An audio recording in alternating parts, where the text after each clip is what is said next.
Number 1 Iron Age Booty Daddy.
Ladies and gentlemen, welcome back to Iron Age Nights. What's going on, everybody? Oh man, we made it through another week. And I say that because this was a particularly brutal week. Tuesday was nuts. Oh, that was fun. Boy, not going to do that again for a long time. Well, ladies and gentlemen, how is everybody doing tonight? Oh, my goodness, Lord. It has been awesome. I am already getting crap in the chat for being late when I literally started the show on time. Like you do. You know how the chat do. The chat don't care. The chat's just like, no, we have a stick and you're there. And the chat do with the stick as they do. Ladies and gentlemen, welcome back to Iron Age Nights. This is the show. Well, I know, right? Screw you. This is the show where we bring you a fantastic creator that you have probably not heard of before, but we do hope that they become your next favorite. They couldn't find a fantastic one, so they got me. So. Oh, good luck. All right. Oh, man. Oh, no. I'm down. I dig it, man. So, but before we continue, everybody, let's say hello to everybody who's in the chat over on Rumble. We got Frequency Studio Publishing. What's going on? That man is also known as Wrangler.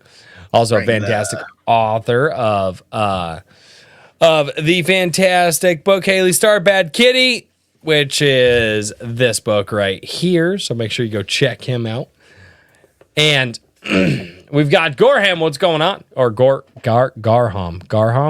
Chatsu, what's going on? He says, lurking while working. Good, man, good. Work is always good. Work soothes the soul, man. That's what it does. So hopefully, you guys have a fantastic time here. And then over here on YouTube, Wrangler comes in and he drops a super chat before the show even started. And that's Frequency Studios Publishing for $4.20. We've got Raving Dad Gaming in the house. How you doing, man? Derek Baird, what's going on? Horizon Talker, how are you doing? Swift Sword Rush, Kristen Colebrook, Resonant One, what's going on? Evely Music, he says LGF, which I have so affectionately said stands for Let's Go Fucking. Because it should be like Let's Fucking Go, or LFG, but he screwed it up. So, and I like this one. I like this version a lot better. It sounds much more fun. Hey, as more Bruner, community lore.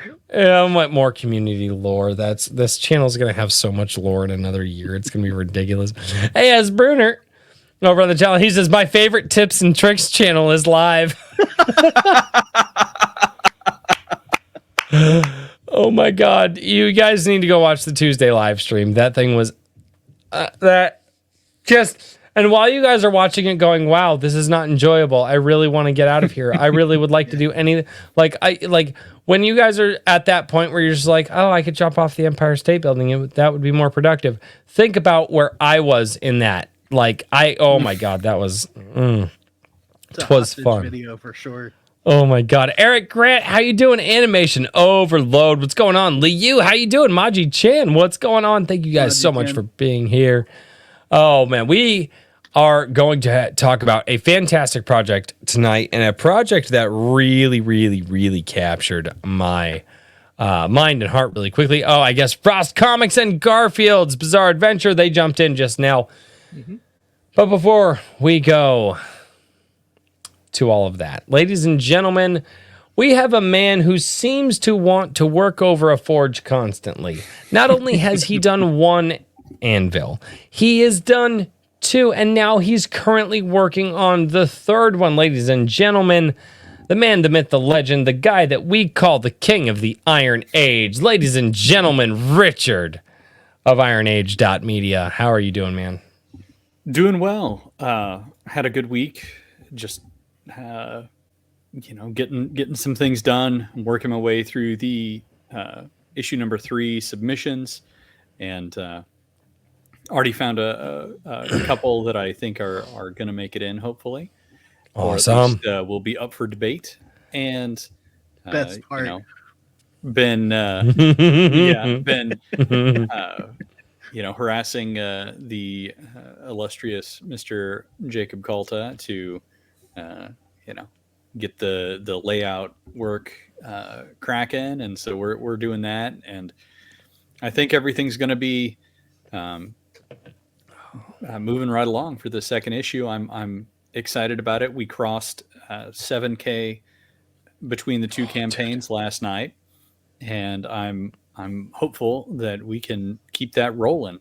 So I have not even seen the second dude. I'm gonna be real with you. I haven't even gone through Anvil yet. I am I am so far behind on everything to do with my channel. It's not even funny. Just flip through and look at the pictures. There you go. Okay. So I kind of already did that. Kind of. The night that you gave it to me. Oh dear. Dude, I am horrible at this thing. As well as how do the people do this? I'm like, oh yeah, YouTube is their full-time job. That's how they do it. Yeah, on the submissions, we're sitting at 300K words that we need to whittle down to something like 40. So, and we're not, and it's open till the 30th. So, dude, I still have Achromatic Chronicles Blue sitting here. I also have that. I don't know. It was sitting next to me, but I'm not sure where it is now. It's still in the package. I need to do a post of all the stuff that people have sent in, and things that I've gotten. But I keep not doing it because I need to lay things out on a table and get a nice picture and everything else, and I haven't gotten around to it. I get it. All right, now I don't have that problem. For the king's partner in crime, the man who goes out and he brings the billy club with him, and if you have a story in your head, he's gonna get that story out of your head and onto the page, whether you like it or not, and he might charge a small fee to do it. Boy, that was a weird way to introduce this next guy. Ladies and gentlemen, Mr. Daniel P. Riley. Good sir, how have you been? Either sounds like an editor or a serial killer. I'm not sure. A little bit of both. There's a parallel. There's a parallel there. That's fine. The trench batons upstairs. Editors work with, these strange, smelly vagrants that don't know how to properly care for themselves. Did you just call the chat smelly? Just the writers. And, okay. And serial killers just take those same kinds of people off the street. Oh and, God! Murder them. So, No! And occasionally make versus food. literal murder. It's we'll call them A, we'll call them B. Oh, Daniel, how have you Whatever been this last? Whatever gets the story out of their head. Yeah. They can do it themselves or I'll do it for them. He's like, hey, either you can open up your mind or I will. What do you want? Oh, boy. I do it for a bar. I do it for a bar. It's like, Oh, It's God. your choice. It's your Anyway. choice. I'm doing well. Oh. I am exhausted. Yeah. See, Some of yeah. you may be aware I had an absolute brain fart in a Twitter conversation this morning. That was the funniest thing. I got like 4 hours of sleep at most before I was rudely awakened and had to run out and, operate things that I don't have a lot of experience with, but it is what it is. But yeah, one of the 5 projects I've been working on this month just went back to its owner. So I've only got 4 left. Attaboy. Attaboy. Yeah, and only There you go. 12 more days. It's fine. all done but the weeping Oh, and gnashing easy. of teeth. There you go. Right. Fantastic. Oh. Well, ladies and gentlemen, let's get to the point of tonight's conversation. A guy who put out a project that definitely caught my attention multiple Wednesdays back when we were doing the the Comic Shop Wednesday stream. This is a project that, and I'll get into this a little later, but really, really harkened back to the early days of comics for me and the patriotism that a lot of those early day comic books, you think early Superman, early Captain America, really, really pushed. And I thought about this and immediately I was like, I need to get this guy on the show. So ladies and gentlemen, tonight we are going to introduce you to the man who is probably going to take over your mind and everybody else's. Not my mind. That's the Wig of Destiny. The Wig of Destiny can combat him. But ladies and gentlemen, I would very much love to give a very, very, very special hello to T Bunny, also known as Telepathic Bunny, also known as S.A. Cooper. It is fantastic to have you here, man. How was your last week, man? How you been, man? How's life going? Well, I work third shift, and I've been working 6-day weeks. So, Oh, I've been there. I've been there. it's kind of been a bit of a haze, but Yeah, those are fun, aren't they? very much so. Very much so. Absolutely. Oh, man. Yeah, So- everybody's like, hey, where have you been, man? Why aren't you pushing your book more? And I'm like, I don't know where my butt is right now, so I'll get back to you, Oh, yeah. No, I absolutely. No, dude, I totally get that. I totally understand that. It's that's one of those things that the day job takes over a lot of time that you would love to dedicate to other things, and then right. and then those things that you're dedicating to, all of a sudden they're actually working, and you're just like, oh, but they haven't quite taken over the day job yet, and they're just, everybody else is like, hey, where's that thing? And you're like, well, if you go get more people to help out. Oh, definitely. So, no, yeah, man. When I had kind of like been posting my campaign kind of like in your thread every Wednesday for a little while, and that day I'd actually kind of forgot about it, and then I was like, oh yeah, maybe I need to do this, so I went ahead and kind of like did it a little bit late, and then later on, the Hojo's like lighting up my DMs. He's like, "You won't believe what just happened, man. You need to watch this replay." And so I watched the replay, and I was like, "Somebody got it! Oh my god! I understand." Wow. Man, I hope I did. Yeah, I think I did, because it's a project. We'll get into the project a little later, but man, it is a project that I look at the hard times that I feel that we are coming to, and and what we are about to go through, and I'm like, this comic perfectly encapsulates what had already happened in history, correlating perfectly with the time period that I hope we don't go through, but I think we're getting there. And I don't think a lot of people see that. But before we get into that, before we get into community service, let's talk a little bit about what got you into the creative world that you're in. What got you making your own stuff? What inspired you? What age were you? What did your life look like the whole journey through to get you here? Well, I'll give you a let me give you the version that won't give you nightmares. Okay. Kidding. Anyway, not really. Some of our guests, like they've got some heartbreaking stories, man. So don't feel like you got to hold back. Okay. Alrighty. Okay. I- All right. So it all started with hero fiction for me, and the hero fiction started with the Bible. Um, my father had a children's Bible, and this was the old Zundervan children's Bible. It did not hold back. It did not make everything fluffy and Mhm. it, so I mean, it had illustrations. I mean, if there was a valley of dry bones, there was literally an illustration of a valley of dry Wow. bones, stuff like that. Oh yeah. And that got me into superheroes because Samson was very clearly a superhero. David, even though he wasn't physically a superhero, he did superheroic things. I mean, the Goliath is just the beginning of the iceberg with him. Right. Jesus himself, supernatural, had powers, walked on water, and that was my first I remember being very fascinated by the Bible was a piece of fiction, or not a fiction. I mean, it's not. I believe it's No, not I get you. fictional, I but, get you. as I viewed it as a storybook more than anything. Right.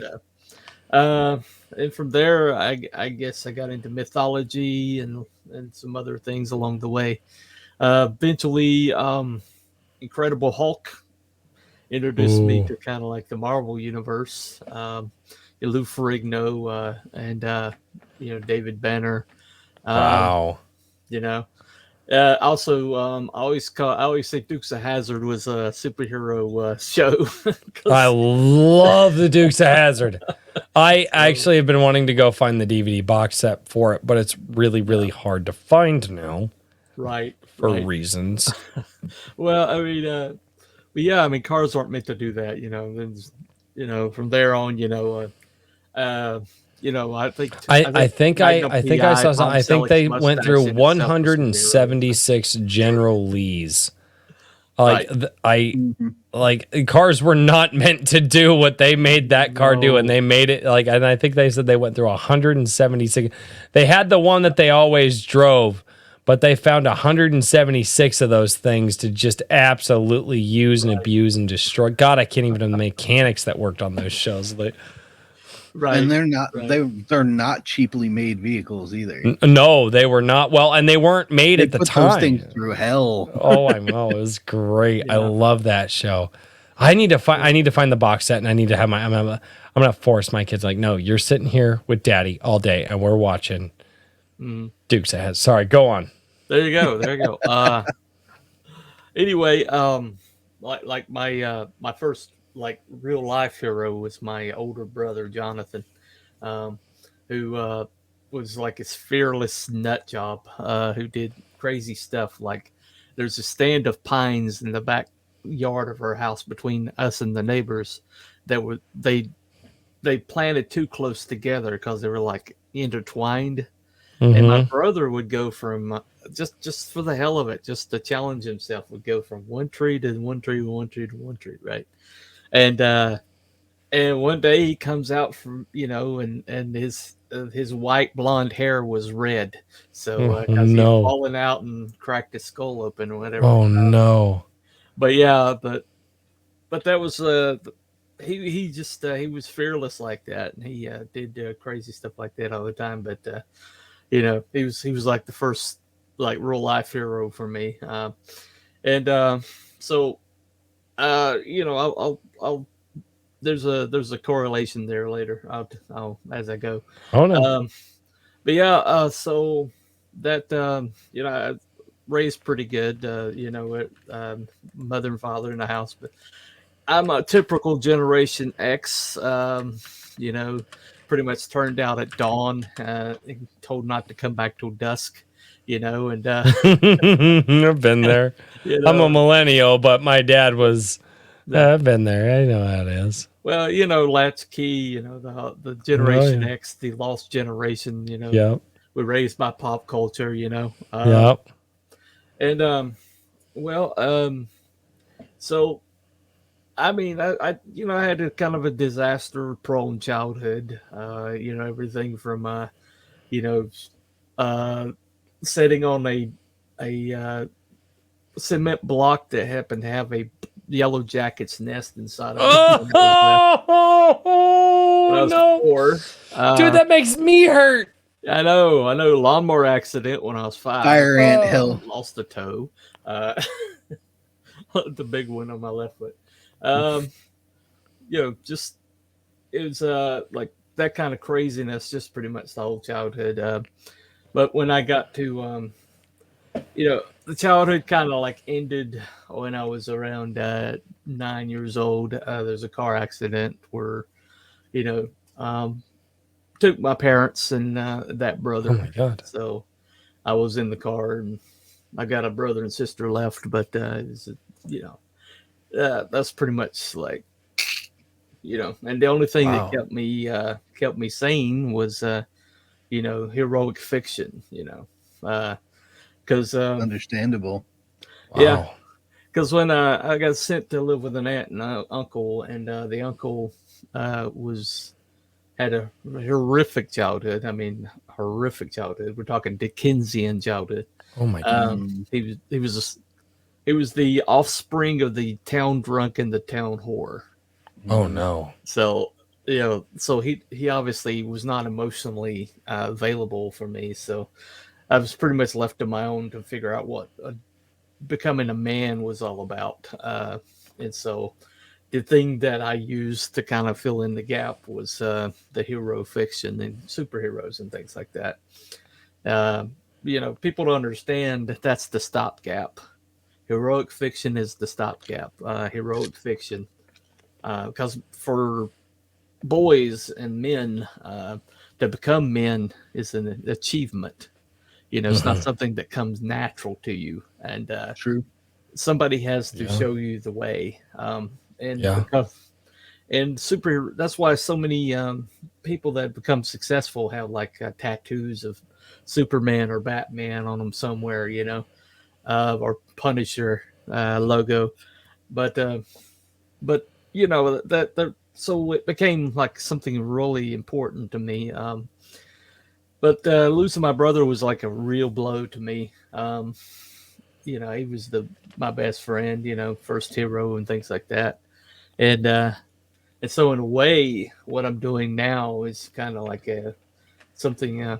If you notice, my telepathic bunny logo has his initials on the lapel, and the That's code is awesome. green. Green happened to be his favorite color, so um, I'm kind of like he's kind of like with me in this, because it's a dream that we would have done together if he was still alive. Wow. So, but Wow. I told you it's pretty bad. It's a great way to honor somebody. No, it Yeah. really is. Honoring them through artwork and immortalizing them Right. in a small way Carrying like him through the that. process. Well, see, his Always nickname there. was Cotton Top, and so that's the nickname for the rabbit, on the I like logo. that. So eventually, I'm gonna have like plushies and things with him as I go. But he's That's awesome. but in a lot of ways, the depth of my writing comes from the experiences I've gone through, and so um, I can't really. I mean, some people are like, man, if I could change this, I would. But to be honest, your journey is your journey, and so if you change one thing, then you wouldn't be the same person you are today. And so the whole going back in time and fixing stuff from the past and stuff like that. It's it's a I've never really agreed with that narrative because you can't fix your life. You can't fix things that have happened to you. Uh, because that makes you who you are. You'd be somebody entirely different, and you come back to a world where the person, if you fixed everything in the past, then the person you come back to uh, would be unrecognizable to people, and so Yeah. a lot of you know I've been told my writing had a lot of the stuff in my writing. There's a emotional complexity there, and I was like, well, I hope so, because I kind of paid for the emotional intelligence with a lot of a lot of pain over the years. So you can't really get there any other way. Um, yeah, it's just, that's the Faustian bargain. Yeah, you want to write better? Well, you have to suffer some. It's true. And that's probably why so much modern writing sucks, is because we've had a generation that where all the edges were knocked off, and were given participation ribbons and told that they were wonderful. They didn't have to go through the uh, Lord of the Flies. That was the schoolyards of Gen X when we were growing up. The survival of the fittest. You go home after being bullied all day and have to know you have to face it tomorrow. Get an ulcer by the time you're in 8th grade. You know, I mean, you But- see some of the videos coming out on Twitter now. I think the generation of tomorrow will probably be good writers if that's what it takes. yeah. But Well, the thing about it is maybe that's a good thing. In some ways, maybe that's a good thing. Maybe a little suffering needs to come back into the culture for to have It's strong usually people. how it goes. and I don't disagree with that at all. I think that, I mean, everybody knows, the old adage at this point. It's been bandied about, for years, and it's getting more and more popular. But strong men make good times make weak men make bad times make strong men. Yep. And That's lather, the cycle. rinse. Yeah, it is. It really that is is the the cycle, cycle. and I think that we're probably entering into either the bad times of it, or the making strong men again. I don't know. We'll see how that goes. But Well, I have a theory about that. I've talked this to Daniel, but I have a theory that Gen X is starting to wake up, because I think we finally have arrived at the time that Gen X has always been built for. Because Gen X is always, we've always kind of like numbed our pain with the pop culture, but they destroyed our pop culture, and so now we don't have the warm bath that was Star Wars. We don't have the enjoyment that was Marvel and DC. We don't have television shows and things like that we could kind of like ignore the world and kind of like live in these other universes. Now we're going to have to make our own, and I think we Gen do. X is finally coming into their own. Most of us are late 40s, 50s, and 60s, but I think this generation, that they call it the lost generation, but I think it's finding itself right before our eyes, and I'm A really little late. a little late, but most Gen Xers are late bloomers. Yeah. Man. yeah, True I- that. I'm working on my first comic at 50 years old. I just launched at my 50th birthday. So, but I think Yep. we arrived late, but I think we're finally arriving. Well, it's a little bit more like the sleeping giant, There in you my go. opinion. Anyways, we've always been very independent, Yeah, and independent. we And just sort of strong-willed. operate. Yeah, we just Yeah. operate. We go about our business. We do what we need to do to survive. We keep our head down. Right. Well, You kick us hard enough to make us lift our head up. Well, so then there's there's this, a problem. There's this lady on YouTube that does like Gen X, you know, comedy or whatever, and somebody was like, so what do you know? And she's like, I was there with, what did you know about the internet? She says, I was there with, I know the deep magic. I was there when it was written, you know. Yeah. We were there at the dawn Oh, yeah. of it, Yep. so don't tell us about the deep magic. We were there when it was written, and A lot of us were writing it. a lot of us are writing it, right? Exactly. And so I don't know. I mean, I'm not a very like optimistic person. Of course, if you've seen my life, you kind of understand. I have a trouble with optimism, a little bit streak of agnostic in me. So, but the thing about it is just I'm seeing the ship righting itself. I'm seeing the counterculture rising up. I'm seeing what the baby boomers must have been seeing when when the counterculture was rising up back at the 50s and 60s, and I'm seeing this like really thriving culture that is throwing off the vestiges of the mainstream and starting to find its footing. And it's very exciting to me to be there for the beginning of it. And so in a way, in a way, it's the best of times and the worst of times, Mm-hmm. Isn't it always? Exactly. No, and man, holy crap. Okay. Man, there was a lot. Where to even go from that? Okay. I usually don't do this in the show, but I feel like it's relevant now. Wrangler dropped a super chat for 420 because that's all he ever drops is 420, and he says Gen X rock on. I feel that, and I usually don't read super chats in the show, but so where? Oh God. Okay, so. Wind it back. Where does your no, I don't have to wind it back. It's Okay. you've said a lot there, and I feel like my next question is, so where does your artistic journey begin? You told us where your motivations come from, and that you're right. That's a hell of a way to begin. So Yeah. where does your artistic journey begin? Where does it begin where you're I started creating rather than consuming. Yeah. Where does that begin? Well, I'd always been a avid reader. I've got like 6 bookshelves in this house that are just stacked. Okay. Wow. And I Most can of tell us you, Gen Xers are.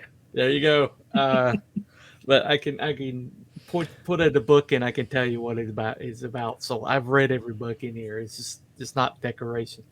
But I think after a while, and I tell people all the time because I give writing advice, and I tell people if you're not reading a lot, then your writing is never going to be anything but derivative of the last thing you looked at.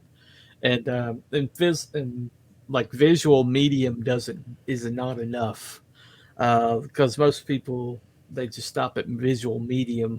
They don't because they don't go and they don't read enough. But you really need to like pull something about reading something in your own mind, creating the film strip in your head that it pretty much you absorb more information that way. And so I was always an avid reader, but at a certain point, I was starting to tell my own stories. I was starting to like read things and say, you know what, I would have preferred it if this story went here rather than there. And so the desire came in to take that. This story. is before fan fiction existed, by the way. Exactly.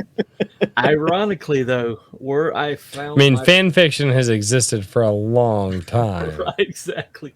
Well, 'Cause we old. ironically, my first foray, my first successes came in fan fiction, um, where I started to, um, you know, because fan fiction allows you instant feedback, and it allows you people know these worlds, they know these characters, they know these people, and so they'll know if you're not doing your research. They'll know if you're not, you know, not dotting every I and crossing every T.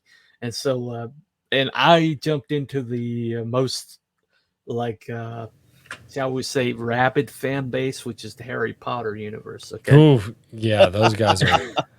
Dangerous waters. Okay, they're so like the literary K-pop fans. so Mhm. I was having this conversation with a friend of mine, and so I went to a private Catholic school when I was a kid, and at that time, like Harry Potter was a no go.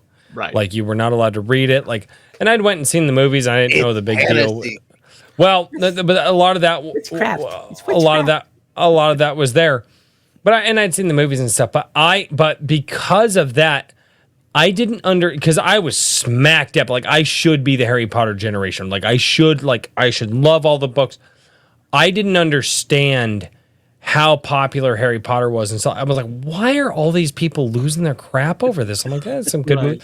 And I talked with a buddy of mine. And this is a buddy of mine who, you know, he's 30 years old. He'll read the entire series every single year. And he's not even the most avid fan. But I was like, dude, what's going on with this? Like this wasn't that popular when we were kids. And he goes, yes, it was. And I'm like, what? Right. He's like, and he described to me a multiple instances being out kids wearing wizard outfits, just going to like game stores and like Targets and stuff, and like showing up to school, and like and just I was so far removed from that culture. I had no idea how popular Harry Potter was, legitimately, until we talked about it 3 months ago. I am 31 years old, and I had no idea it was that popular. Well, the funny thing is, you know, the aunt that took me in was my mother's sister. Actually, passed away 4 years later after she took me in, and she, you know, she had a weak heart, and she didn't. I honestly, I don't think we were the ones. The stress of having us was the problem. I think she was always meant to pass away at that age because, you know, because she loved being a mother and everything. But my uncle remarries in less than a year, and the woman he brought in had a son with her who was a Dudley. Okay. Oh no. And so I kind of came with the house. My uncle had no interest in protecting me, you know, and so I pretty much I became the kid under the stairs. Okay. And so when I first read Harry Potter, I was like, this is my world. This is my fiction. I can relate. And so, you know, I guess deep down, I always like, you know, you're a wizard, you know, that I didn't have Hagrid telling me that, but I was telling myself that in a way. And so when I went to write my first fan fiction, I wrote a sequel to the Harry Potter universe using the last chapter of Harry Potter as my jumping off point. And I wrote about Albus Potter, his son. And but the thing about it was I put him in Hufflepuff. Nobody else put him in Hufflepuff. I did, and I did it successfully enough that I had fan fiction pages. I had you know, people that were just like, I still get visits on my webpage for that, but you know, that was my launching off point. I had several other fictions that really took off. I have a MASH fic that is very well thought of. I have actually a Big Bang Theory fiction that I'm like, if Dude, it sounds like you need to go work for Hollywood right now. They're looking for writers. right. It sounds like you could write better stuff than they can. Well, I probably could. But that's a low bar. That's really, really I hard. was gonna say, I'm sorry. I didn't mean to insult you. I apologize. It's like not that hard. not that hard, not that hard. Put a cohesive story together that has a beginning, middle, and end. Make characters that actually Right. make sense, and you're Okay, done. now I feel like you're insulting me. He probably is. It's Daniel, right? Anyway. Well, you're not wrong. Well, but I think the real transitional work that I did was I did a 5-book series. It's actually 5 mini books in like one book and it's one arc or whatever. And it's called Dr. John Watson, Police Surgeon, Scotland Yard is the series. But and it came from this really organic place because I found out that back then the coroners were actually the forensic experts. Okay, Correct. and so when Such Sherlock, as- exactly, but in the empty house, it says that John Watson was like tooling around with Lestrade, right? And Mhm. it's like, why would those two be together? And it's just like, suddenly this idea came to my head. And so I wrote this whole entire series of basically Sherlock Holmes without Sherlock Holmes, but using John Watson. And I'm like, this dude was a army veteran, badass army veteran. He made it out of one of the worst defeats that the British Army ever took. And he made it back. And so I'm like, that guy's got to pick up some skills if he survived that. Plus, he's a crack shot. Yep. He had nerves of steel. He's actually more happy, and that's like, and plus he sat across from the greatest forensic detective that the world had known it to that point. I was like, he had to learn something. And so I created this series, and I actually had somebody, one of my biggest compliments was I had somebody mad at me because they didn't miss Sherlock Holmes. And when I brought Sherlock Holmes back into the story, they're like, hey, we don't need Sherlock Holmes in this story. And I'm mad at you because, I love Sherlock Holmes so much, But so I went from like that whole entire period up to the empty house. But then I hated the empty house. That was Arthur Conan Doyle basically saying, all right, I'll write Sherlock Holmes. And so he wrote the crappiest story. It's got plot holes the size of you can drive a transfer truck through, just to get people off his back. And so, Yep. Well, and he and his thing is that there's the famous quote from him that if he were to be remembered only by Sherlock Holmes, he would have failed as a writer. And it was it was the first toxic fandom, Sherlock Holmes. And I can He believe didn't even that. want to bring the guy back the first time. No, he didn't. Actually, Hound of the Baskervilles is not a Sherlock Holmes story. It's a Correct. John Watson story. Technically, yes. Technically, yes. But Gotta throw him that trying word to in there, move on, and technically. he just repurposed it later.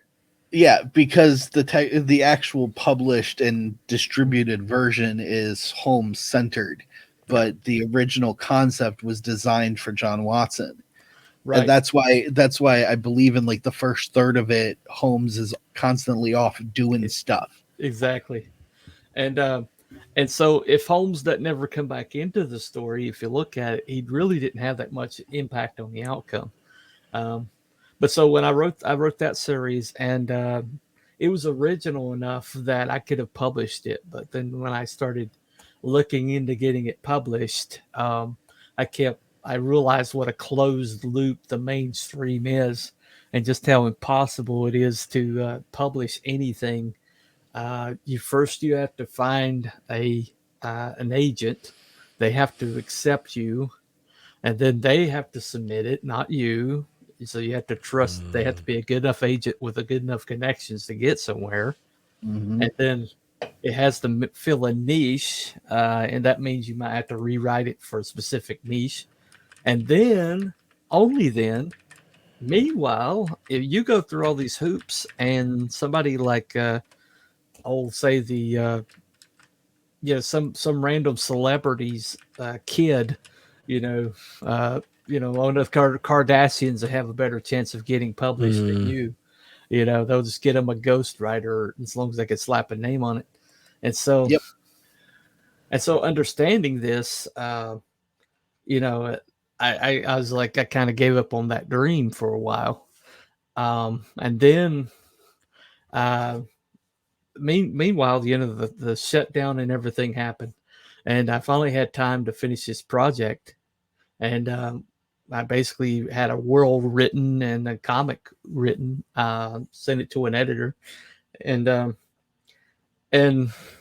suddenly this opportunity opened up with crowdfunding that you can publish your own thing. Used to have been vanity press, right? Remember the bad word that was vanity Oh yeah. press? Oh, you couldn't find somebody to publish you, huh? Yep. And so it was like you were looked down upon if you like printed your own copies, and so once that middleman got cut out and effectively, and the stigma got off of publishing your own stuff and making it available, suddenly the whole world opened up, and so then I ran into your boy Zach.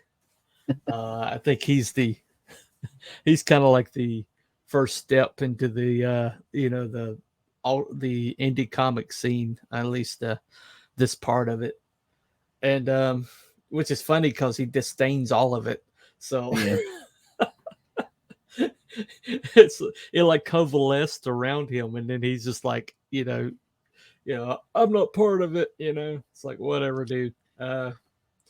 But from him, I found, of course, the next step is EVS, in his circle, and so I found the whole comic skate thing, and so here's the community that is taking people, first time creators, never sniffed the mainstream, never even thought of being published, and people were actually putting books in hands that they created themselves, found.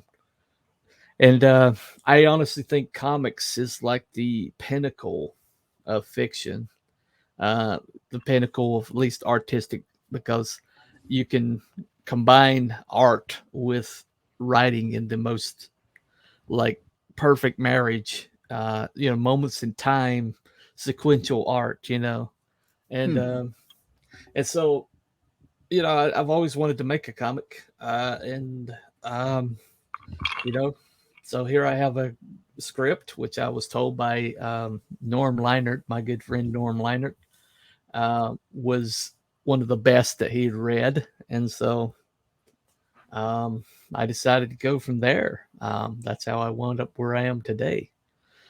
So, uh, meanwhile, poor Norm disappears on me. So here I am finally fulfilling the dream that we kind of had together, and he kind of disappears on me. So hoping that he's somewhere, but he, when your Twitter disappears and you're as addicted to it as he was, it's never a good sign. So, hoping he's alive somewhere. Me too. Yeah. It's always crazy when stuff like that happens. It's social media, you're the last to know. You could have the best friend on social media that lives in a couple countries over, and then they just disappear one day. That's true. And you won't know what happened to them, so yeah, it's true. My daughter has strict instructions to inform you all in case of my demise or Richard there murder. There you go. So, well, I think you'd leave us such a scar by your absence that I think people would know. I don't know. I'm pretty quiet these days. I post like maybe once or twice a day and respond to a couple of people and then go back to work. So you don't give any writers PTSD these days, or Nah, well, I do, privately, but that's privately. Yeah, that's in file transfer instead of going after anybody on Twitter. Right, exactly. And look at all the comments on the manuscripts that I send back, and they go, well, the thing that I kind of had a really interesting experience with that. My first person was Luke Stone that looked at my in my script, and he gave me good advice. But he's like, well, I'm not an editor, so you need to find an editor. And then I found a man called Kimo Sabi. He's he lives in Australia, but he's brilliant literary mind. And he looked at my thing and he's like, well, actually, I have a project that's too close to this, so you need to find another editor. I don't ever edit anybody that's too close to mine. He's Company Man is what his project's called. It's amazing. Once I read his Company Man, I was like, oh, that's why. Okay. Just too close, and so I found Norm, and Norm, he's my editor. Funny thing about it is, after that initial editing that I paid him for, I kept like coming back to him, and I was like, okay, how much was this? And he's like, oh, don't worry about it, So, but he really believes in the project. I'm gonna say believed yet till I know, but he's the reason why I'm here. So he's going to have a dedication, whether, even if he didn't disappear, he's still going to have a dedication. Crazy guy, man. Crazy guy. Talked about being pantsless and how pantslessness is close to godliness. He had this thing about Magneto being right, and that, it's funny. But sounds like me. Like that. Yeah, he's pretty close. Yeah, so so this project, that the next encouraging word I got was pretty much from that when you guys took a look at it on your show, and I was like, awesome, because I hadn't got a lot of traction up to that point, and so I was starting to kind of doubt myself. I don't doubt my project, but I was kind of doubting myself. And so to hear people like get it, and read it, and or at least see the trailer and get it automatically what it was about, I'm like, okay, there's nothing wrong with that. That part of it. Yeah, there you go. You found your audience, right? Exactly. So, as long as there's a audience somewhere, I think sometimes we feel like we're screaming into the void, constantly. Yeah. So it's like you're just like firing into the woods and hoping that you hit somebody, and then somebody yelps and you're like, ah, gotcha. I hit somebody. Yeah. So, but yeah, so one thing about it is I think this Iron Age thing that I'm seeing is is like the next step of evolution. So I'm really excited to see what's going on over here. Trying to get more involved, but and he's back. So yes, shuffle walk. Well, and no, and I was listening to to what you were saying, and when you were saying that you felt like some people got it, like when I went. Well, let's get into community service, because I feel like that's so. This comment over watched here the trailer, is beautiful. This comment, the resident one, he says, "Be worried only if the void screams back." No, never be worried if the void screams back. If the void screams back, you're doing something right. There you go. But when we picked it for the Wednesday night show, myself and my supporters, and that's a totally different show than this one. Right. When I picked that, I was looking at it, and it really, going into the times that we're going into, and knowing how superhero stories were told, right, and where they got their popularity, like our superheroes, Captain America, Superman, the big ones that we know of from the big two,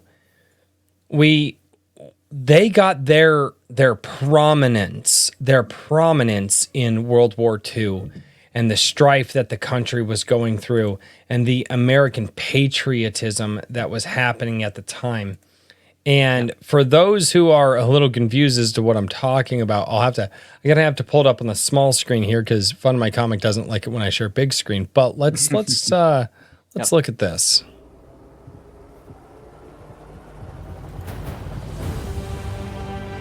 Our brethren are already in the field.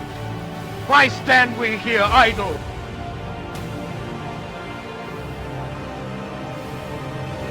What is it the gentlemen wish? What would they have?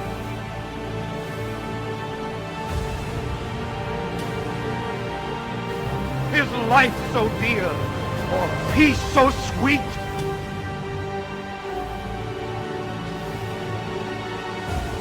Has to be purchased at the price of chains and slavery? Forbid it already.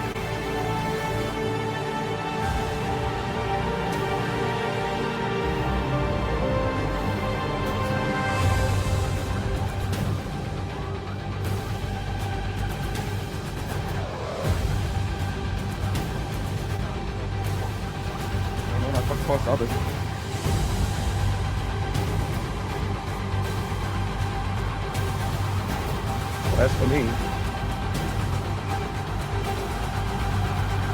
Give me liberty, or give me death.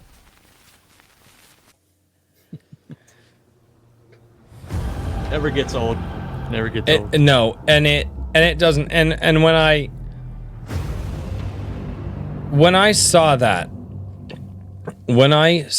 that trailer, I realized that you are, for lack of a better word, a patriot and somebody who understands that in this time that but not just for the iconography, but for the timing that this is coming out, and it made me realize that something that you've probably been paying attention to as long as I've been paying attention to it, maybe even longer, that we're going to need American heroes, like patriotic heroes that make us excited to be patriotic, that make us excited to be, here where we are and going through the struggles that we're going through. Because I really do believe that we're going to go through some struggles here.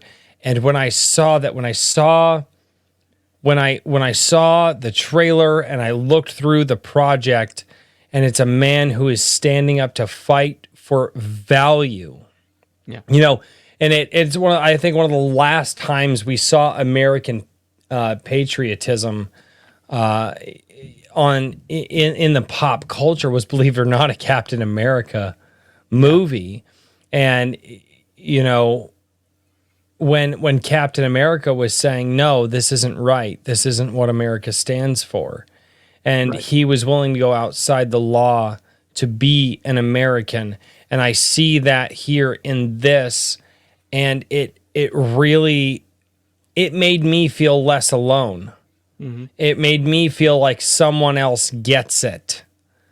And I know that you've said that a few times, but that's how I felt. And that's part of the reason that I wanted to bring you on the show, because I really do feel that you have the next American hero, the next American icon that can really show people that we can still hold true to those values that keep us American, that keep us in the land of the free, the home of the brave, and understanding, and obviously in your book here, it is the government that is going against the American dream, the American way.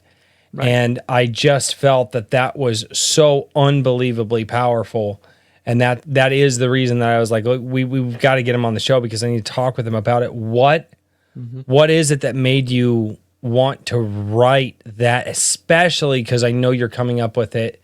I know you're coming up with the story before, obviously, today, but I know you're coming up with this story during a tumultuous time where proclaiming that you're an American will get you canceled offline, will get you fired from your jobs, will get you. What makes you write this story during that time period? Well, I have to say Hell Hydra when Captain America said Hell Hydra because it made me physically ill. I was at work. I remember where I was. I was at work and I was like not supposed to have my phone out, but I had my phone out, and this article popped up. I mean, I'd kind of like because at that time it was Winter Soldier had just come out and had just nailed the box office. It was the pinnacle. I think it was the pinnacle of the MCU. It was the best movie the MCU ever put out, and the most important movie I thought. I still think it is. Yeah. I mean, outside of the first Iron Man movie, maybe the first Avengers movie. Right. But I mean, those are like top 3 Marvel. The first Iron Man, the Definitely. first Avengers, and then Winter Soldier. Yeah. I mean, they really are top tier. Well, when Fury shows him the ships and shows him the plans for the for the protection of America or whatever, and he told him, he's like, this is going to protect America's freedom, and Captain America said, this doesn't look like freedom, and and that moment, and it was just like that moment there in when they made Captain America say Hell Hydra, and I realized that because at that time, Captain America had made it into the culture. He'd made it to the normies. They were wearing Captain America shirts with a shield on it, right? And this was everywhere. And nationalism had just, started making a comeback, and people were starting, the populism or whatever was rising up, and people were starting to feel cool about America again. And then I saw them assassinate in front of my eyes Captain America. And it made me physically ill because I understood what was coming. I understood that this was just the test case. This is as big as Superman. This was making Superman into a fascist. This is there's just people Which they did. And they which did. they did. But this was something that was a Rubicon. This was something that you should never mess with. You should never, and the fact that they could mess with that with impunity, let me know that comics was over. That these worlds that that I kind of kept me sane during some of the darkest days, that I was basically looking at it suicide, and it made me sick enough that I went home. It shook me that much, and I've been made fun of for saying that, but I understood at that moment that there was no way back from that. This is not just a mere character. This was a symbol, and symbology means everything in America. Okay. Because we don't have the history that other countries have. What we have is our symbols. We have the iconography that we made for ourselves, and they're very uniquely American. No other country has them. All the other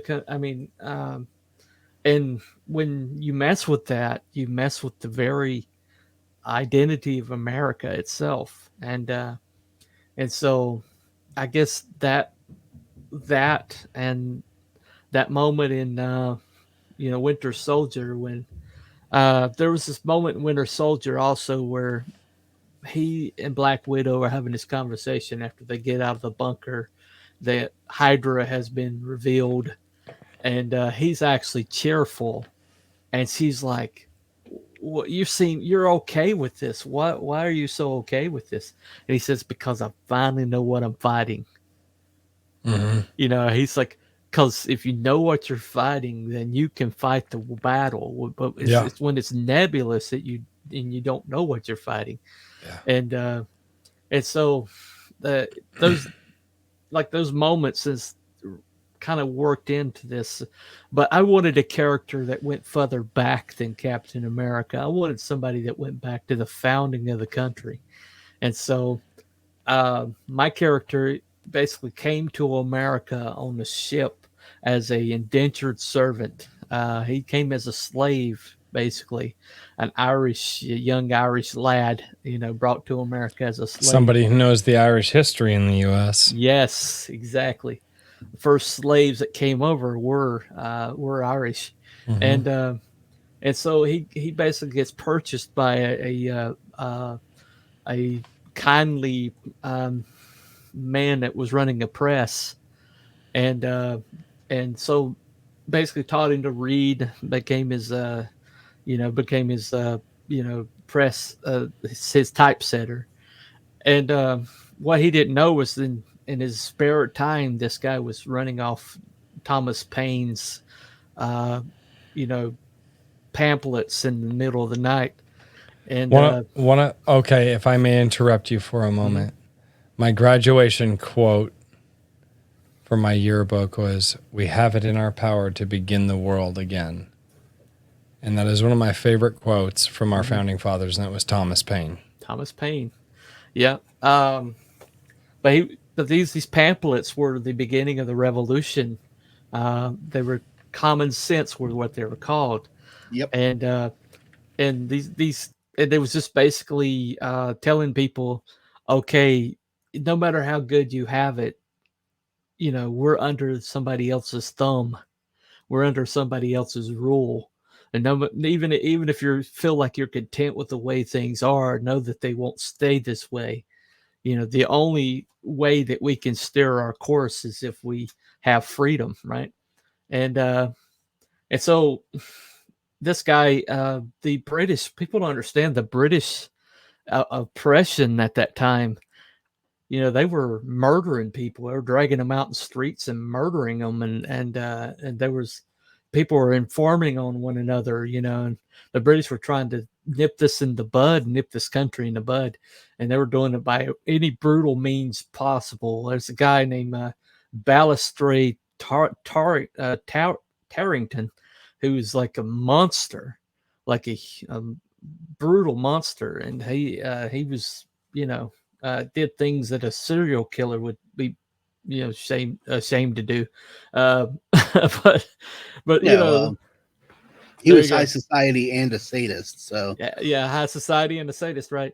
Um, but the thing about it was, but this guy gets dragged out in the street and beat to death in front of him, and because that guy held his deed, um, that deed became void, and he became a freed man. So what does he do with that freedom? He goes straight into the he finds the rebellion, and becomes a part of the rebellion. But in this world, basically, there's a people have powers in this world, and so um, during the course of him fighting for the rebellion, he stumbles upon something in the middle of the night, hiding from patrols that were after him, uh, that winds up giving him powers. And uh, and because he's the first person to show up in America with powers, he becomes a big part of the revolution. And he was in the room when they did the Declaration of Independence and the Constitution. He was there. He was around at that time, and they wrote him into the Constitution, the Bill of Rights, as being overpowered people, because they had good reason to believe that he was immortal, and so they believed that they needed somebody like to be overpowered people, but they had to be para government, because if the government was in charge of the powered people, then they would abuse them, you know, and that the powered people could never be free unless there was like one entity para government. And so they wrote him into the and so he held this job for or this responsibility. And so when the government had to ask him to use powered people, and he could tell them yes or no, and so they hated him for that. you know, so the people who wanted to, wanted powered people for their own, devices, basically wanted him gone. And so there was basically um, there was an ambush that took place in 1970, and he was hit with this crystallizing ray, this alien technology that they discovered, and because he died 9 times for his country, and he came back every time. And so they're like, the only way we can get rid of this guy is to just turn him into crystal, change him to a form that he can't come back from, And but the person that they had, the mind controlled to do it, fought off the mind control long enough to destroy the machines, so they didn't complete the job. But they did enough to him that they could, retire him because he couldn't use his arm or his eye anymore. And so they retired him, put him in the chain of command, made him a colonel. Out to pasture. There you go. Right. But because he was such a genius when it came to intelligence, the way that they got him to go away was they gave him a job in intelligence. And so he believed that's the way he could defend his country, was to be in the intelligence apparatus. But what he didn't know was they would slowly erase him from the history books. And basically they phased him out in the course of decades. But they had like one requirement for him to stay employed with the government is he could no longer be a hero, right? But the thing about it is he's not even out of the hospital, and suddenly this 28th Amendment shows up in all the states at the same time, and it gets voted on, and suddenly his mandate got taken out of the Constitution. And the 28th Amendment established a federal organization called the FERA, and essentially made them overpowered people instead of him. A federal organization overpowered people. And so suddenly the government had control of powered people. And so for 50 years it stays that way. And so things progress, apace. And powered people have like 3 things. There are only 3 courses that they can take. They can either be working for the government, living as unpowered citizens, but under surveillance, or they can be prisoners. But that's the only 3 pathways open to it. And really quickly, I've got to read. Maji Chan just gifted a Drink with Crazy membership. Oh, okay. 10K got that one. Thank you so much, Maji Chan, for that. Those ones do disappear as the chat goes on, so I'm not able to save those, so I do have to shout those out as they go on. No problem. But so it's but there's this couple of guys who managed to work through Congress and the course of decades, and they managed to get a 4th option, which is called community service. And also, meanwhile, there's talk of a 29th Amendment that's going to kind of like prohibition is going to be erase the 28th Amendment, because people are, generations on, they're starting to empathize with powered people enough that we made a mistake, we need to fix this. And but the thing that made them scared enough to do the 28th Amendment in the first place, the people within the government that were behind that realized that they need something to nip this in the bud, scare people enough that they won't vote for a 29th Amendment. And so they decide that this community service, initiative needs to go away. And so to kill 2 birds with 1 stone, they're going to do it as a dramatic enough a way that people are going to reevaluate their belief that powered people should be ungoverned. And so they basically are going to wipe out this community service crew. So they're all basically marked for death. But what they don't know is the guy that they chose to be the architect of it happens to be a former member of the Freedom Five, his Ironsides group. And so he basically, they tell him to join this organization that he's been trying to infiltrate for 50 years. That all he has to do that is to kill his mentor, kill the program that he's worked his entire life for, and kill his best friend who was part of getting the community service off the ground. And is that all? Is that all? That's it. Boy, that's not a big ask. I don't know. Like, Right. You make it sound so dramatic. Seriously. Boy, Should that's be just easy. dude. Barely That's like, dude, that's literally Sunday afternoon in my Gilded. It's There you not go. even. It's not like it's a big. We often kill people from the Gilded community. Seriously, yeah. You've been there, T That's how you Bunny. get to You the know. gold Yeah, deer. I know. It's a knife fight in there all the time. It's like, okay, let me check in on the Gilded. Say, you guys haven't seen Calvin Galata around, have you? No, I haven't. I saw something of him last week. No. I'm kidding. I checked it on him. It's fine. Something. There you go. That's boy. Don't give yourself away there. Right. Oh right. God. Well, meanwhile, Ironsides is like realizes that he's been handled and he quits his job in a very dramatic, wonderful way. Basically, he gets told by the little weasel that's over him. It's like, he wants to know why his recommendations weren't followed because some people died. And the little weasel basically spills the beans. He's like, well, what's the point? It's just an old man, right? And he's like, because I'm not even sending your reports up the line, you're irrelevant. We do it all with computers anyway.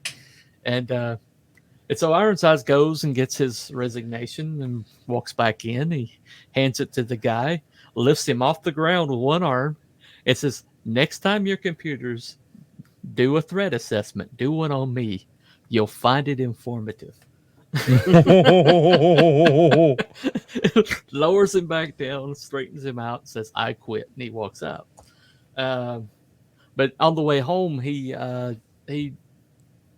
drops. He basically he like ditches the people that are watching him all the time, and decides to intervene on the subway on the way home. Get his hero on a little bit, and suddenly his hand that he's been working without all these years moves, and so it turns out that he could have been in the hero game all along, but he never powered up. He took their word for it. Was depressed for 50 years and took their word for it. Power of the mind, man. There you go. I love that. I love that. Right.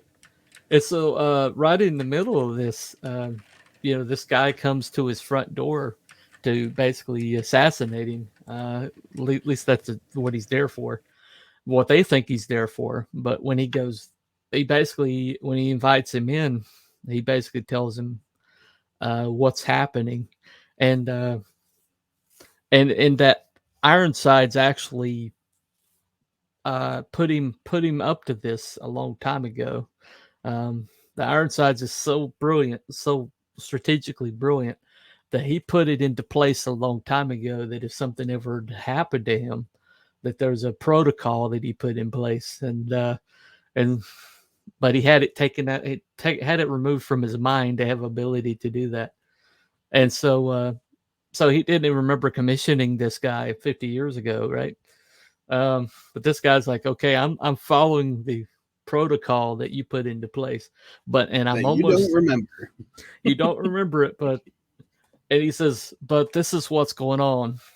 I can't stand the thought of, even though I need this to happen to get into this group that I've been trying to infiltrate, I can't stand the thought of them dying. This community service group, this program that I worked so hard for, and my best friend. And I just can't. He says, so what I'm going to do?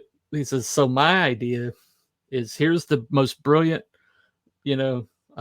mind that America's ever produced, military minded America's ever produced, and the greatest hero. And I'm going to stick him into this thing. And he's the only one that could possibly get out of it. He says, because I can't lower the bar. I can't be seen, making things easier. I've got to, this thing's got to look like it's got to come off, or I won't get a chance to take the head off the snake. And this is for 50 years will be wasted unless I find a way to. So he's going to try to have his cake and eat it too. So he sticks Ironsides. Basically, he tells Ironsides about it. They fake his death, and that's where we start. That's the Very starting nice. point. So, but yeah, so that's it's basically a kill box. That's why it's called a Little Bighorn, because nobody's supposed to come out of there alive. Okay, that's why it's kind of a joke. It's a bad joke. Oh, let's call it a Little Bighorn. Because it's gonna be a massacre, and it's what's supposed to be. But when you stick somebody like Ironsides in the middle of anything, and the brilliant thing is, the thing that makes it so special is they think Ironsides is dead, and so he could walk away. He doesn't have to do this. He could just walk away. Yeah. As a matter of fact, that argument that you see in the 3 panels that I've got on the is conversation he has with his best friend and one of the Freedom 5 members, Killhauler. And he's basically says, you don't have to do this. They made sure that it was none of your business. They kicked you out of this. This is no longer your responsibility. And Ironsides, you think I don't know? You think I could walk away from it at this point? If I do that, I'm a dead man. Even if I'm not, even if I've got to do this, because it's who I am, right? But that's all. That's the heroism I'm talking about. See, I basically made a Watchmen world, and I stuck a classic Captain America into a Watchmen world. Mhm. Okay, and that is awesome. And so, I mean, everybody's flawed. Everybody's got, and the people that he's there to save are all criminals. All of them are criminals. This is not this is not a bunch of, this is not a Boy Scout troop he's trying to save. Okay. And they're all criminals. They're all headstrong. They're all screw ups in some way, shape, or form. And that's who he's there to save. And so, but the only way they can do that is if he goes in there and creates and forms them into a team, and finds a way to get them out. And so that's pretty much what the whole first arc is getting them out of this kill box, out of this impossible situation. And I'm hoping people will give me the chance to tell this story, because it's a doozy, man. Yeah, I'm liking it so far. But there's a lot of themes in there, a lot of things about government overreach, about that sometimes the government's being used by other forces, because in this world, the FVRA is just the tip of the iceberg. All these things happen because there's another organization that's behind everything, and it has nothing to do with America. It's got its own agenda. And so that's who he's really fighting, and that's why it's so hard to infiltrate, because this is invitation only. This is not a government organization. It's a para-government organization, and they're behind everything. I've got it all in plain sight, but there's Easter eggs all over my campaign about this organization, and so. You know, it's even in the trailer. There's something in the trailer that kind of like, you know, kind of like reveals that. But I don't. You know, you can look all you want. I'm not going to tell you. Hey, I'm a bunny. I love Easter eggs. What can I say, right? It's a shadow government, right, Raven Dad? Yeah, it's a shadow government, right? Mm-hmm. And so, in a way, that's kind of pertinent too to the current situation. Because I really honestly don't think what we're dealing with right now is, you know, you can't tell me that the mastermind is at the top of the government right now. That's not the mastermind. I mean, nobody is going to say, "Hey, you know what? We need a nefarious plan. I know. Let's get that guy. Let's ask that guy for advice." You know, the guy that's being led around by the Easter Bunny. You know, yeah. Let's ask that guy for our marching orders. No, and so I think so. Basically, that's just part of this. The mystery, though, is who's the head of this organization, and I've kind of got a little bit of a M. Night Shyamalan twist to that. So there you go. Very cool.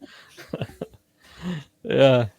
Did that bring up any questions? Anybody want to ask me to clarify anything?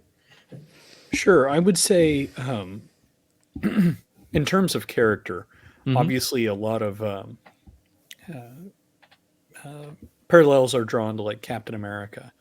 Right. What would you say are some of the big differences between like Ironsides and Captain America? Well, the big difference is that Ironsides takes a longer view than Captain America did. Captain America was a soldier. Soldiers take basically take orders. Captain America, had superiors. Ironsides didn't. Ironsides was the superior, and also Ironsides. He remembers what the nation was supposed to be at his inception. He Whereas understands Captain America was only around World War II. World War II, right? And a so lot had changed by that time. exactly. And so I mean, he remembers. He saw the government lose its way. Ironside saw the government lose its way. He was starting to have his doubts about the government a long time ago, which is why this protocol was put into place. And so, we're talking about somebody's genius level intellect here, and somebody that thinks in the long term, to a degree that very few humans can do. Our Captain America is a great checkers player, but Ironsides is a chess player. He's a grandmaster chess player, and so, but he had advocated that for 50 years. Out of his depression, out of being, being shuffled off to the side when you were, like you were determining the direction, and suddenly you're a sideline player, and plus he lost his eye and his arm, and so he's dealing with that trauma, and he's dealing with the fact that his government was basically set him up, and that this nation that he loved basically turned their back on powered people just because out of their own desire for security, and so he's basically became an observer, when he was like a player on the field, and so Captain America was always active. Captain America was always in the middle of it, and so this is a guy that's coming out of 50 years of rust, and plus he's got powers that he doesn't quite understand yet. The crystal in his arm, turns out it's a crystal that absorbs energy, and also projects energy, so that where he could only affect the gravity of stuff that he was touching before. Now he can project the gravity field, and so he's like learning. There's a so there's. Can like you a, turn your phone off for the show? not right, that's the alarm. So anyway. Oh, never mind. I apologize. But yeah, so that's the big difference, is the difference between a general and a soldier. And obviously the powers. The powers, right? Yeah. Right. Well, I mean, Superman and all these other people, when they pick stuff up, there's always like the you have to get the weight. There's a way they have to get the weight. But Ironsides doesn't have that problem, because Ironsides can change the gravity of whatever he's touching. And so it looks like he's got superpowers, but all he's doing is like lowering the gravity on something. And plus he has a denser gravity, personal gravity. So he's actually denser than human. So Yeah, that's why they thought he durable was that way. more durable. And that's why they thought he was bulletproof all the time. See, his nickname is pretty cool. During the War of 1812, he was when he met Killhauler. Killhauler was a privateer. In the War of 1812, America was basically hiring pirates to fight their battles. And he was one of the people hired, and so he didn't know what he knew Ironsides only by reputation, so he didn't know what Ironsides was capable of. And Ironsides came onto his ship, in the Battle of New Orleans, and he was standing up on the bulwark, and they were getting broadsides from cannons of the British ships, and he was up there on the bulwark, and Killhauler just yells up there. He says, "Get down! Who do you think you are, Old Ironsides?" Which is the nickname of the Constitution at that time. Yep. And so that up to that point they called him the Cast Iron Continental. So so it's like Ironsides is a cooler name than that. So Yeah, it's anyway. awesome. It's a great detail, though. Yep. Oh, you're a student of history, and it makes me so I've been sharing this out. I love the fact that you are tying in American history and American heritage and the love of everything that made us what we were in this book. And that's actually what I've been doing. I've been sharing it out. I've sent a couple of private DMs because I really do believe in what you're doing here. I believe in the comic, and I think that we need a modern day All-American hero. We do. We do. And this just I'm listening to everything you're saying. Dude, I'm listening to everything that you're saying, and I can't not believe that this wouldn't be the guy that I would want to put in front of my kids and say this is the all-American hero, right? This is the guy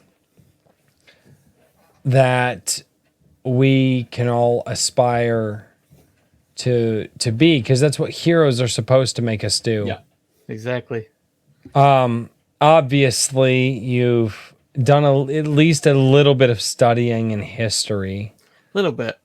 Where does that come from for you? Where does the love of history come from? Well, for you? if you don't mind, I'm going to cut in. Yeah, because it is 9:30, so I'm bailing as for the new sir. Yes, I know. We do. Okay. Not gonna say it. So, all right. So I want to toss this out there, though. Well, John A. Douglas, I see you in the chat. You came in, you helped out last week. Would you be willing to help out this week in Richard's absence? you can just start jumping on at 9:30 if you want. Well, no, here's the thing. Actually, Daniel and I talked about this. We're like, it probably wouldn't be a bad idea to have backup guests hosts for the week who we know are going to be there. There you God go. forbid something like, my daughter breaks her arm and somebody could come in Yeah, and right. help them. Yeah, yeah. Like- You just need somebody to come in. Hey, George. Hey, Ralph. Or I get too drunk and fall asleep. There you go. I was going to say thank you. I really enjoyed this, and I look forward to seeing your campaign do well. All right. No problem. Thank you, man. Eventually, I'm going to submit something to Iron Age Media. I have the Oh, form, yeah. And yeah, I was going to say one of the prompts, which actually somebody just mentioned, or somebody asked about the voting. And holy smokes, I'm supposed to be doing July voting right now. I completely forgot. So check, keep your eyes How peeled. are you that bad at this? I know, I'm terrible. You For the 1 should year be an anniversary of this expert site, by I've now. forgotten to take care of it. But I'll have things up tomorrow, so keep your eyes peeled, everybody. Okay. Anyway, yeah, you can find me there. I'm doing one last Ample Magazine show. Get the second issue if you haven't yet. Submit your issue number 3 stuff, and everybody have a good weekend. And I'll talk to you on Sunday if you want to swing by the chill stream, or next week. So pleasure meeting you. Hey, man. yeah, nice to meet you. And Awesome. I'm not going to make fun of Royce this time. So everybody just have a good night. Wow. Oh, wow. I feel, Later, Richard. no, I don't I'm feel growing. honored. That feels weird. I'm Why aren't you feeling- making fun of me? Why? That I'm feeling doesn't feel right. magnanimous. There you go. That's what It's not boy. That's I magnanimous. You don't He just love wants him. to leave. Sometimes I get the feeling you don't love me anymore. Yeah. All right, guys. Have a good night. It's not lie. Oh well. Oh well. Get in here, John. Oh God. I'm trying to get him, but he's not listening.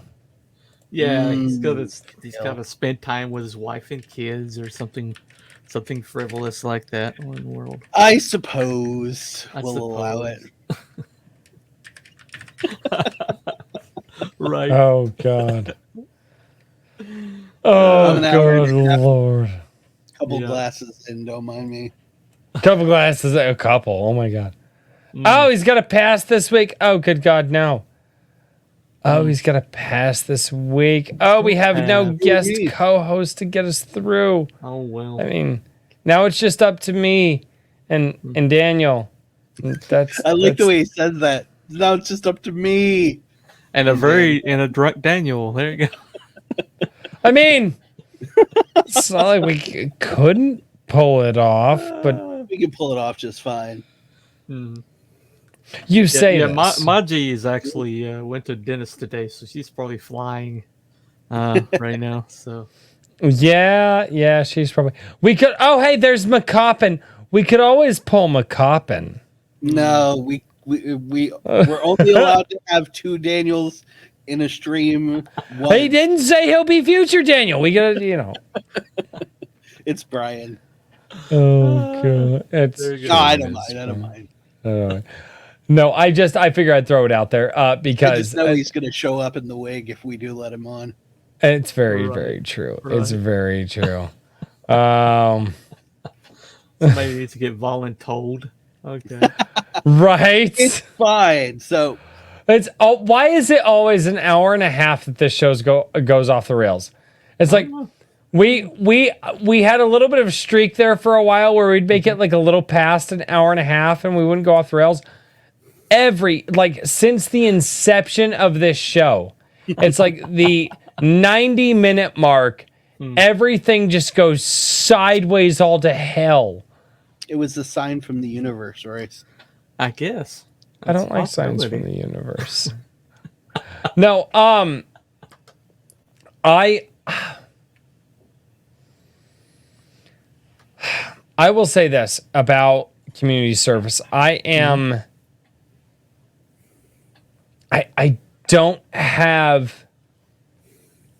don't have any more questions for the project. Okay. I've already sent it to my wife because I'm like, hey babe, like I want to back this. And that's a big thing. Like my wife moves around a lot of money so that way we can back certain projects. That's why I can't back all of the projects because I'm raising 4 kids. But I've already sent this off to a few people. I already made a post on Twitter tagging thank you. people that I never tag on Twitter.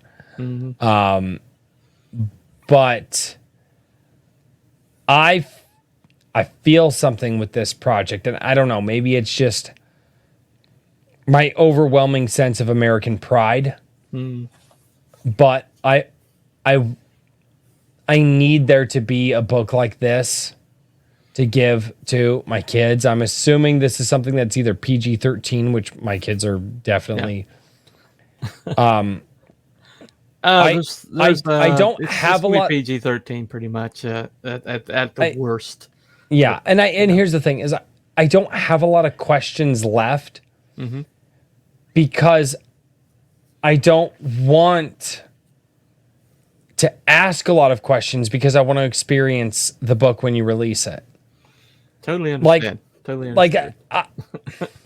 Yeah, I could ask more about, what made you want to bring the character, what made you want to start the character in, the 1770s where obviously he's an adult.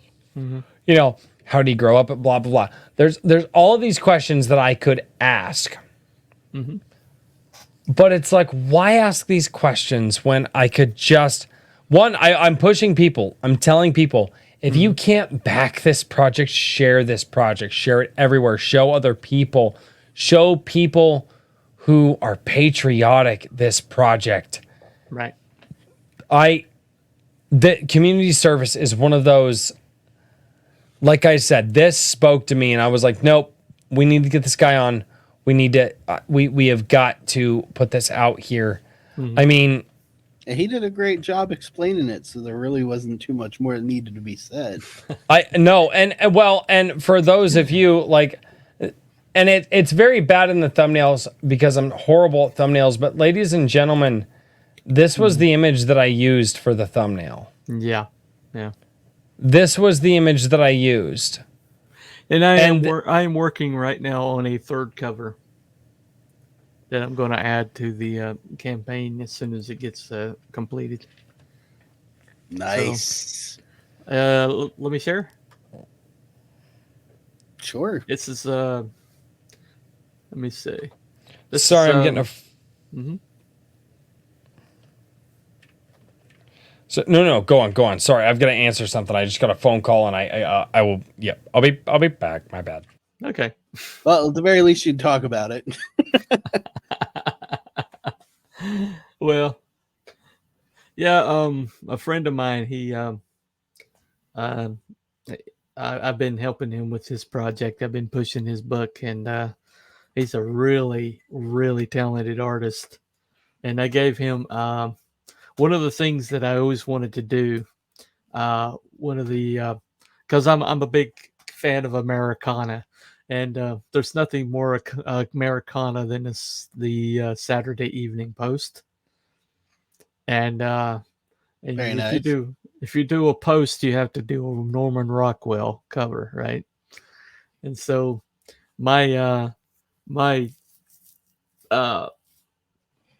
basically he wanted to do something for me, just because right now my money's kind of like maxed out trying to get some art done and things like that.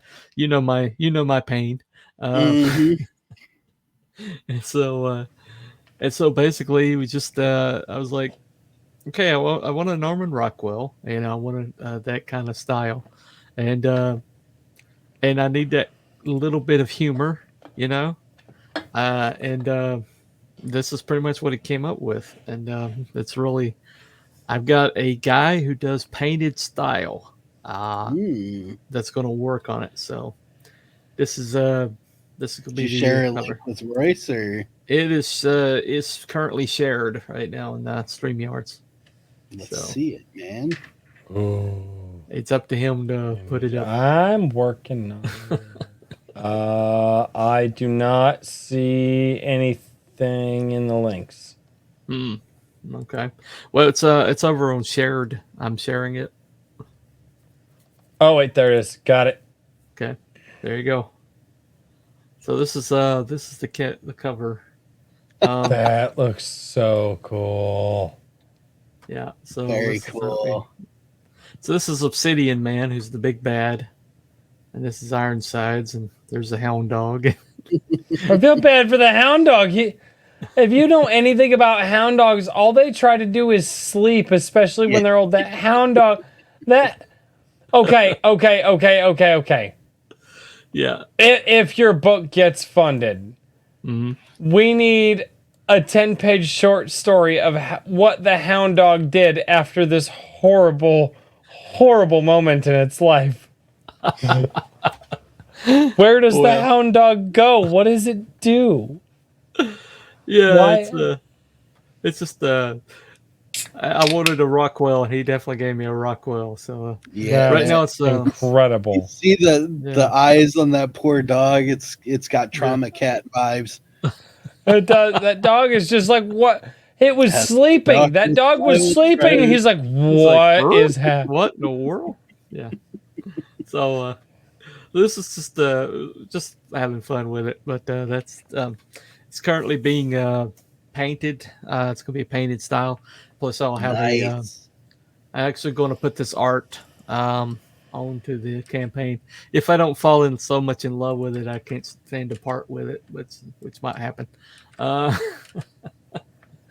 yeah, At so the that's very least, we have got to get Ironsides petting the hound dog, just like a commemorative card of Iron. No, you don't have to do that. I'm sorry. I see that, and what I love about this is that had the hound dog not been there, you wouldn't have the oh shit moment of this scene, right? Like it would just be like, oh, these two guys are supposedly they're in a barber shop, looks like he's a barber, and they're gonna go at. But you have the hound dog there as the audience character going, what the hell is happening? Like I know you probably weren't expecting the reaction of like, oh, they're gonna love the hound dog. But I love that addition because that is how the audience is looking at this. Like, right. why? Wait, he's just trying to get a haircut. Why is the barber trying to kill him? Like, well, the thing about Rockwell, is Rockwell always did like these in media res pictures where you're looking at a moment in time where there's like this is a moment out of somebody's day, the dog is like chasing the kid, and the kid is on the red wagon and being pulled by another dog or something like that. It's always these moments in time, or these familiar, like Americana moments, and, Yeah, there were art pieces that were very much like photographs. Yeah, still shots. But it's like a warm jacket on a cold day or something. Everybody loved Norman Rockwell because they felt like that's my neighbor drawing me. And so that's what I asked for, and that's Ron Mosicki is his name, and that's what he got me. That's a Romo Art is what he goes by, but yeah, that's what I asked for, and that's what he got me. And right now I'm getting it painted, and it's gonna be. I'm gonna put this another cover up and see if I can. It's gonna help the campaign get over the hump. But absolutely. Well, and I'll be sharing it. Like I'll be sharing it and talking with my wife and seeing if we can't back it. We've got some things we got to pay off, but like, dude, you had me hooked the week that you released it. You had me hooked. Like you really did. So we've been doing a lot of short shows lately that are usually right around about 2 hours. And the reason being is because I'm tired and I'm a wuss. I'm reaching the point of being too tired that I I can give you a good show, and I don't want to start deteriorating into a bad show. So, plus Richard decided he was going to be done. Well, yeah, Richard. Well, yeah, but Richard's gay. It's fine. But by the way, just one last I little was thing. just going to drunkenly stay for 3 hours. Well, one last little thing. I have a part of the FERA files tier is a short story collection, and I've created a character in one of the short stories based on you. Daniel knows about this, so yeah. Wait, what? Yeah, based on you. Surprise, motherfucker! Because you were so impressed that I could like that tier where I could write a character into the story. You are now a government assassin. They've been nicknamed the Smoker.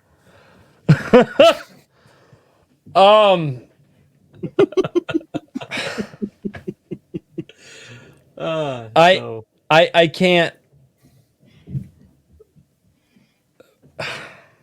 Thank you. No, thank you. That is, I wanted to get a piece of art done commissioned, but the prices I was getting back were just not. No. So if God, what an honor. Oh my God, what an honor. So yeah, if I hadn't been saying to people before, like, guys, go back this project because I feel this project like I do. Like, I cannot tell you the reason that I brought this project on, especially, the give me liberty or give me death. Like, I know that quote. I know where that comes from. I love this project. And the fact that you just said that you have honored me with being a character in the FREA files. I sent it to Daniel. Daniel read this short story. It's just like a 1,500 word short, but that's it's pretty 1,500 more words than I deserve. I mean that. Fun. I liked it. I liked it a lot. Thank you. It'll be the first appearance of a couple of my my uber villains. Don't really fit in the first book, but I went ahead and wrote them into the story. But if you need somebody that can be real subtle, it's like let's call it the Smoker. So. It's got to look like an accident, smoke inhalation or, carbon monoxide. So is that because I actually smoke cigarettes or because I built a smoker? Because you built a smoker, you're always obsessed about your smokers. So. It's done now. Actually, I got to get it ready for tomorrow. I got to pull it out in the front of the driveway. And I think it's 850 pounds, man. That's I can imagine. It's I will say this. With its full weight, it's a little tough to get going. Once it get going, you need to stop it. Otherwise, you almost take out the wife's quarter panel on her car. Yeah, I don't want to do that. Nope. No. I about had to make an insurance claim and make it look like an accident in a parking lot. You about didn't survive, sir. Oh no, I would have survived. I would have just had to get real creative with it. I'm still in shock. Seriously. Thank you. That just hits in a different way. The Boondock Saints, you dude. What the fuck do you mean about the Boondock Saints? Right. Romeo's crying. Romeo's crying. Voice is crying. No, man, I'm not used to that yet. I'm not yet ever. Hopefully never. Man, that is an honor. Like I said, you came up with a project that resonated with me, and it still does. And I freaking love this thing, and I'm trying to reach out to whoever I can, and I don't have a wide net of people I can reach out to, but I will reach out to the people that I can.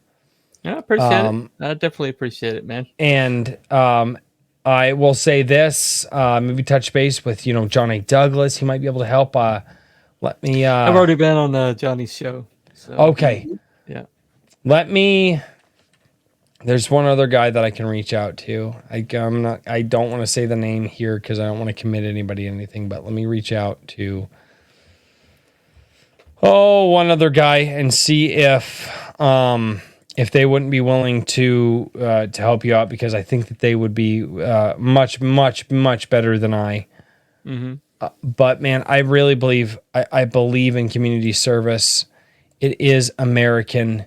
It feels American, and damn it, dude, the last time that I've seen a project that feels American, like to just be American, to be proud to be American. I've not run across a project like that yet. Yours was the first that I've run across, just being in this world that I stumbled across, and I cannot tell you how awesome that is to see somebody else going, no, we need another American hero. We don't just need a hero story. We need an American hero. And you're one of the first projects that I've seen that's done that. Well, I've seen people like with patriotic, style heroes, but I haven't. I feel like that's their motif. I don't feel like that's what they are. And Ironsides is very much American, He came to America, and this is his home. This is who he is, And so I really hope that that comes through. I want to be the comic equivalent of Oliver Anthony. That's what I want to be. There you go. That'll work, man. We go to the community. Yeah. The aggressive support structure, guys. Everybody in the chat. I just share this. Share it on Facebook. Share it on Twitter. Share it on whatever Discord you're in. Just share this. It's guys. It's pro-American, and it's not like it's a bad story. It's actually good. It actually has. It's got the roots there. Just share this story. If you can't back it, share it. Tell people about it. Let people know. Find your patriotic friends. Like, let them know about this. I cannot tell you how much I love this. And I loved it from the moment that I saw it. And that's why we've got Telepathic Bunny on tonight. So I appreciate it. Thank you for having me on. No, very much now so. I gotta go and work an 8-hour shift. Man. Oh, good Lord. Oh, good. Well, I'm going to read some super chats really, really quickly. We've got Maji Chan for $2. Says, I'm excited to see where this project goes. That was at 9 p.m. Oh my gosh, that was quite a while ago. Yeah. John A. Douglas, a member for 8 months, says, get TJ Lombardi, guest. Great guest, always available. Yes, I've seen TJ. He actually pops into the chats he pops into my Sunday chats quite a bit. And then thank you so much. And then Maji Chen for $2 says, not going to that barber shop. He's only going to take a little off the top. So. Only a little bit off the top. Boy, my brain would be there, though. That would be that's a thing. So, ladies and gentlemen, thank you all so much for joining us here on Iron Age Nights. T-Bunny, Telepathic Bunny, you have been absolutely amazing. We just got a super chat. Pritchard Pub. Royce. Oh, wait, no. Oh, no. He's making me say stuff. Yeah. This is not me. This is Pritchard Pub. He says, Royce, promise to buy my amazing wife a goat. I'm not buying my wife a goat. That's not a thing. I know who you are, Pritchard Pub. I'm not buying my wife a goat. No. Committed now. I think he's committed. I'm not committed. I'm not buying my wife a goat. No, I don't need a house goat. Everyone needs a house. No, you don't need a house goat. Lies. No, it's not lies. I already have enough aminals in the house. See, lies. Oh man, oh good lord. Oh, well, thank you all so much for being here. Everybody, it's been absolutely fantastic. Guys, seriously, go back, community service. I'm going to be reaching out to the people that I can to help you, T-Bunny. I just hope we can get you funded, dude. Seriously. An American project for Americans. I love it, man. I love it. So, ladies and gentlemen, thank you all so much for being here on Iron Age Nights number 44. And never forget that if you guys want to leave a comment and have me read it, I'll be here live on Sundays at 11 a.m. Central for Sunday Coffee. Cheers, everybody. Good night, everybody. Good night. Good night.